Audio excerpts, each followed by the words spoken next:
వందనాలు తెలియజేస్తున్నాను. ప్రయాతవచనమా దైవలేఖనంలో నుండి మరి శ్రేష్టమైన మాటలు మనం చదువుకుందాం.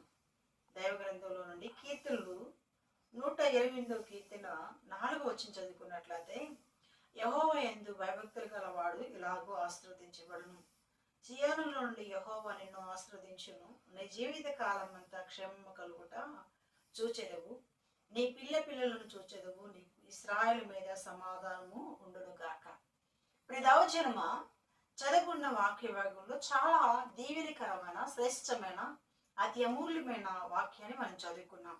ఇక్కడ అంటాడు, యెహోవా యందు భయము భక్తి గలవారు ఇలాగూ ఆశీర్వదించబడతారు. నా ప్రియ సహోదరుడా, నా ప్రియ సహోదరి, చేతులు జోడించి మనం చేస్తున్నాము. దేవుని యందు భయం ఉండాలి, భక్తి ఉండాలి. భక్తి ఉండి భయం లేకపోయినా, భయం ఉండి భక్తి లేకపోయినా ప్రయోజనము ఉండదు. ఇక్కడ మనకు తెలుస్తున్న మాట ఏంటంటే, యెహోవా యందు భయభక్తులు గలవాడు ఇలాగూ ఆశీర్వదించబడతాడు. ఇలాగూ ఆశీర్వదించబడటానికి కారణం ఏమిటంటే, దేవుని యందు భయం ఉంది కాబట్టి, దేవుని యందు భక్తి ఉంది కాబట్టి, పరమందున్న దేవుడు నీ యందు ఆయన యందు భయభక్తులు కలిగిన వారిని ఆయన ఆశీర్వదించడానికి ఇష్టపడతాడు. నా ప్రియ దైవజనం, ఇక్కడ మనం తెలుసుకోవాల్సిన సత్యం ఏమిటంటే, ఆయన యందు నువ్వు భయం ఉందా, నీకు భక్తి ఉందా? భయము, ఒకవేళ భయం ఉండి భక్తి లేకపోయినా, భక్తి ఉండి భయం లేకపోయినా ప్రయోజనము ఉండదు. ఆ రెండు కలిసి ఉంటేనే, రెండు మరి సంపాడులో ఉంటేనే నువ్వు ఆశీర్వాదాలను అందుకుంటావు. ఇక్కడ జ్ఞాపకం చేసుకుంటే, యెహోవా యందు భయభక్తులు గల ఎలాగూ ఆశీర్వదించబడతాడు. ఆశీర్వాదాలు ఇంట ఉన్నప్పుడు ఆశీర్వాదం, బయటికి వెళ్ళినప్పుడు ఆశీర్వాదం, పొలంలో ఆశీర్వాదం, పంటల్లో ఆశీర్వాదం, బిడ్డల ద్వారా ఆశీర్వాదం. గమనించండి, మనం చేసే ప్రతి దానిలో ఆశీర్వాదం, దీవెన, బ్లెస్సింగ్ మనకు దొరుకుతానికి మొదటి కారణం యెహోవా యందు భయభక్తులు. యెహోవా యందు భయభక్తులు కలిగి ఉంటే ఆయన ఆశీర్వదిస్తాడంటే, ఇక్కడ జ్ఞాపకం చేసుకుంటే, సియోనులో నుండి యెహోవా మిమ్మల్ని ఆశీర్వదిస్తాడు. దేవునికి స్తోత్రం. నా ప్రియ దైవజనమా, పరలోక పట్టణమందు, సియోను అనే మహాపట్నమందు ఆయన దృష్టికి మనము ఇక్కడ భూలోకంలో మనము కనబడినప్పుడు, ఇక్కడ అంటాడు, సియోనులో నుండి మిమ్మల్ని ఆశీర్వదిస్తాడు యెహోవా. ఆ మహాదేవుడు, మహిమగల దేవుడు, మహిమ సింహాసనం మందు కూర్చున్న దేవుడు అక్కడ నుండి ఇక్కడ చూసినప్పుడు, ఆయన కనుదృష్టి లోకం అంతా సంచారం చేస్తున్నప్పుడు, ఆయన నిన్ను చూసినప్పుడు స్థితిగతులు నువ్వు ఆయన ఎందుకు భయభక్తులు కలిగి ఉంటా, నువ్వు ఆయనకి ఇష్టడుగా ఉంటా, ఆయనకి ప్రియుడిగా ఉంటా. ఆయన చూచాడు కాబట్టి యెరూషలేము నుండి యెహోవా నిన్ను ఆశీర్వదించారు. నా ప్రియ సోదరి, ఇందాక ఫస్ట్ మాట అంటాడు, యెహోవా యందు భయభక్తులు గలవాడు ఆశీర్వదించబడును. సియోనులో నుండి యెహోవా నిన్ను ఆశీర్వదించబడును. నా ప్రియ సోదరి, ఈ ఆశీర్వాదాలు సంపాదించుకోవాలంటే ఆశమాటలుగా భయము భక్తి లేకుండా, లేకపోతే నీ జీవితాన్ని ఏదో ప్రార్థన కలుగుతున్నాను, వస్తున్నాను, ఏదో నా జీవితాన్ని కొనసాగిస్తున్నానంటే నీకు ఆశీర్వాదాలు రావు. ఆశీర్వాదాలను పొందుకోలేవు. ఆశీర్వాదాలు పొందుకోవాలంటే ఒకటే ఒక మార్గం, ఆయన యందు భయం ఉండాలి, ఆయన యందు భక్తి ఉండాలి. రెండు కలిసి ప్రభుత్వంలో వేడుకుంటూ, ప్రభుత్వంలో ప్రార్థన చేసుకుంటూ, ప్రభుత్వంలో మోరపెట్టుతూ, ఆయనకి విధేయతను కలిగి, ఆయన పరిశుద్ధతను కలిగి, ఆయనకి ఇష్టరీతిలో ఉన్నట్లయితే పరమందున్న దేవుడు నిన్ను ఆశీర్వదిస్తాడు. ఇక్కడ జ్ఞాపకం చేసుకుంటే, సియోనులో నుండి నిన్ను ఆశీర్వదిస్తాడంట. అందుకన్నాడు, నీ జీవిత కాలం అంతా యెరూషలేము క్షేమము కలుగుట చూచెదవు. నా ప్రియ సహోదరి, నీ జీవిత కాలం అంతా నువ్వు క్షేమంగా ఉండాలంటే, ఆ నువ్వు క్షేమకరమైన జీవితాన్ని కొనసాగించాలంటే మొదటిగా ఆయన యందు భయభక్తులే కలిగి ఉండాలి. ఆయన యందు భయభక్తులు కలిగిన నీవు ఆయనకి ఇష్టడుగా ఉంటావు. ఆయన సియోనులో నుండి నిన్ను బ్లెస్ చేస్తాడు. ఆ మూడోదిగా మనం జ్ఞాపకం చేసుకుని, జీవిత కాలం అంతా క్షేమం. ఈ రోజున క్షేమం లేదండి. ఎక్కడ చూసిన అలజడి, చీకటి, కుటుంబంలో ఒక్క నలుగురుంటే నలుగురు ఇబ్బందికరమైన పరిస్థితులు, నాలుగు మాటలు, నాలుగు స్వభావాలు, భయంకరమైన పరిస్థితుల్లో ఉన్నారు. కానీ ఇక్కడ జ్ఞాపకం చేసుకోవాల్సిన మాట ఏంటంటే, నీ జీవిత కాలం అంతయు యెరూషలేము క్షేమము కలుగుట చూచెదవు. నా ప్రియ సహోదరి, యెరూషలేము క్షేమం కలుగుట చూడాలంటే మొదటిగా భయభక్తులు కలిగి ఉండాలి. ఆయనకి ఇష్టడుగా ఉన్నప్పుడు నీ జీవిత కాలం అంతా క్షేమకరమైన దినాలు. అలజడి వస్తుంది, చీకటి వస్తుంది, భయంకరమైన యుద్ధాలు, పోరాటాలు, కుటుంబంలోనే నీ మనసు నీకు భయంకరమైన వేదన, బాధన కలుగు చేస్తుందంటే నీ జీవితంలో ఏం లేదు, క్షేమము లేదు. నీ జీవిత కాలంలో కలవరం ఉందంటే నీ బ్రతుకులు వేసేలేడు.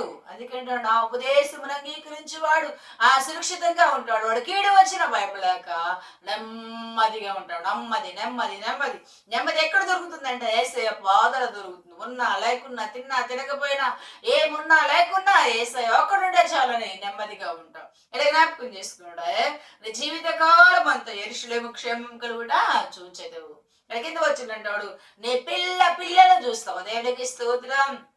నీ పిల్లను చూడాలంటే పిల్లను చూసి అనుభవం నీకు ఉండాలంటే యెహోవా యందు భయభక్తులు కలిగి జీవించాలి. భయభక్తులు కలిగి జీవిస్తే నీ పిల్లను చూసే అవకాశం దొరకాలి. అది పొందుకోవాలంటే మనల్ని మనం తగ్గించుకొని దేవుని పాదసంలో మనం దేవునికి అర్పణగా ఉండాలి. అందుకంటాడు ఆయన కృప చూపే దేవుడు అంట, ఆయన జాలి చూపే దేవుడు, ఆయన కరుణ వాత్సల్యం చూపే దేవుడు. నీ పిల్లను చూడాలి అంటే 4 తరాల వరకు నువ్వు చూసే వ్యక్తిగా ఉంటావు. ఎప్పుడు కలిగి ఉంటావు ఇవన్నీ అంటే యెహోవా యందు భయభక్తులు కలిగి జీవించినప్పుడు, యెహోవా యందు భయభక్తులు కలిగి నడిచినప్పుడు, ఆయన వాక్యానుసారంగా బ్రతికినప్పుడు, నీవు ఆయనకు అర్పణ చేసుకున్నప్పుడు నీ జీవితంలో ఏం కలుగుతుందంటే నీ పిల్లలను చూసే అవకాశం దొరుకుతుంది. ఈ రోజున కొంతమంది కొద్ది కాలంలోనే పిల్లలను చూడక ముందే కన్న బిడ్డల్ని మరి వారి వివాహాలు లేకపోతే వారికి సంతాన అభివృద్ధి పొందక ముందే కాలం చేస్తూ ఉంటారు. ఎందుకు చేస్తుందనంటే వాళ్ళకి దేవుని యందు భయం లేదు, భక్తి లేదు. వాళ్ళ ఇష్టం, వారి జీవితం, వారి శరీరాన్ని లోకంలో ఉన్న వాడికి అప్పగించుకొని సగం జీవితంలోనే ఔషధం తగ్గించబడుతుంది, కుదించబడుతుంది. నా ప్రియ సోదరి, అలాంటి పరిస్థితి మనకి రాకుండాలంటే మొదటిగా దేవుని యందు భయభక్తులు కలిగి ఉండాలి. దేవుని యందు భయభక్తులు గలవాడు ఆశీర్వదించబడతాడంట. సియోనులో నుండి యెహోవా నిన్ను ఆశీర్వదిస్తాడు. నీ జీవితకాలం అంతా క్షేమం కలుగుతుంది. నీ పిల్లను చూస్తావంట.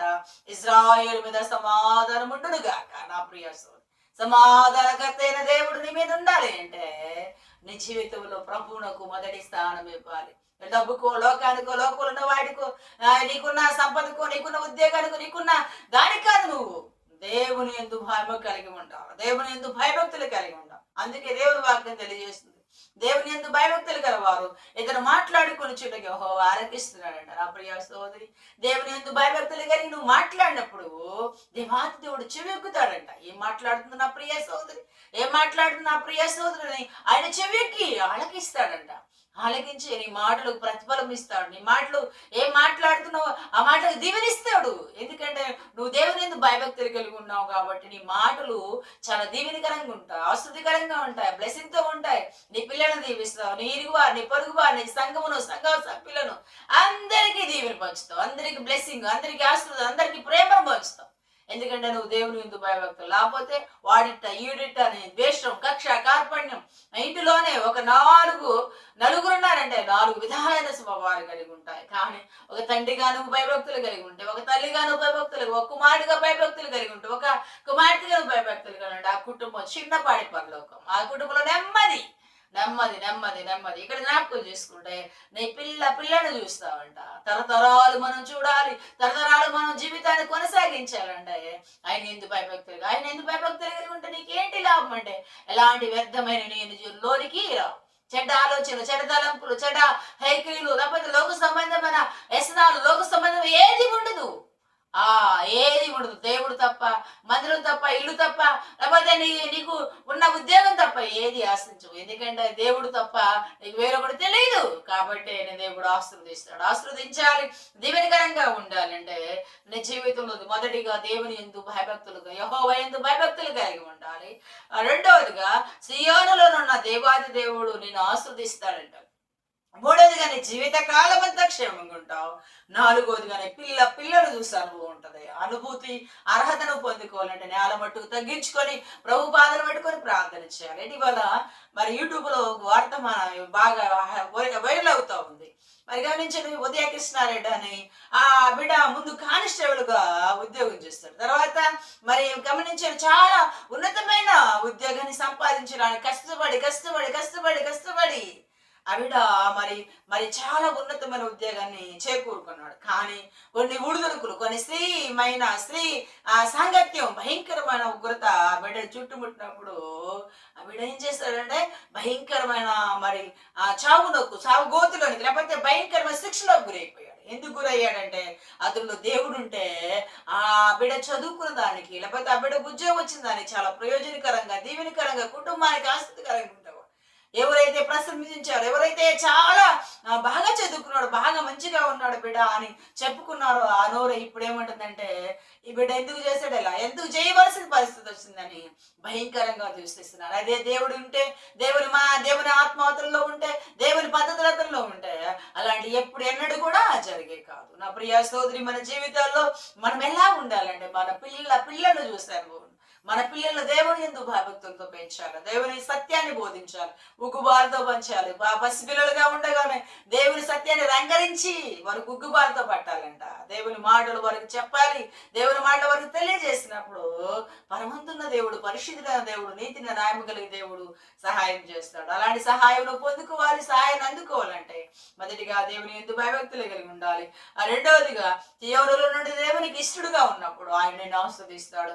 మూడవదిగా జీవిత కాలంలో క్షేమం కలుగుతాయి. నాలుగోదని పిల్లలను చూస్తావు. ఐదవదిగా సమాధాన కృపంలో నీ ఇంటిలో ఉంటుంది. సమాధానం నీవు ఉండాలంటే ఏసయ్య నీవు ఉండాలి.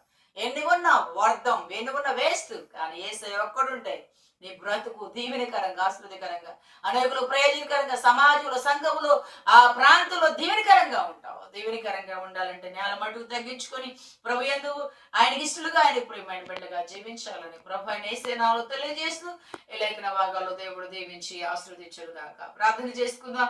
మహాపరిషుద్ధుడు, మహోన్నతుడు, సర్వోన్నతుడు, స్థిరస్సు సంపూర్ణుడు అయిన మా యేసు రాజా నీకు వందనాలు, స్తోత్రాలు. నీ బంగారు పాదలు వందనాలు. నువ్వెంత మంచి దేవుడు, ఎంత గొప్ప దేవుడు, ఎంత శ్రేష్ఠుడు, ఎంత మహిమనీయు గల దేవుడు, మహనీయుడు, మనోహరుడు అయిన తండ్రి నీకు వందనాలు స్వామి. అయ్యా నీ లేఖనం ద్వారా మాతో మాట్లాడారు. ఆ లేఖనాలు మా హృదయాలు బదులుపరుచుకొని వాక్యానుసారంగా జీవించిన, వాక్యానుసారంగా బ్రతుకుడు సహాయం ఇచ్చేయండి. ఏడుపు ద్వారా ఎంతమంది చూస్తున్నారు, ఎంతమంది వింటున్నారో వాక్యాన్ని అనుసరించి వాక్యానుసారంగా బ్రతకడానికి సహాయం ఇచ్చేయండి. నీ కృపాక్షేమముతో నింపి బలపరచండి. మీ నా మహిమ కొరకు, నీ నామ ఘనత కొరకు వాడుకోనమని మీరు ఆదరించి కృప చూపి కనికరించమని నా ప్రియుడు, నా ప్రాణనాథుడైన యేసయ్య శ్రేష్టమైన తెలువైన ఘనమైన నామములు ప్రార్థించి వేడుకొనిచున్నాను తండ్రి. ఆమేన్, ఆమేన్. నా ప్రాణమా యెహోవాను స్తుతించు, నా అంతరంగ సమస్త మా పరిశుద్ధ నామమును స్తుతించు.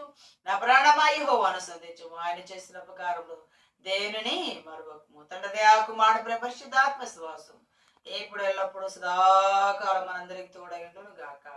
God bless you all. అందరికీ వందనాలు.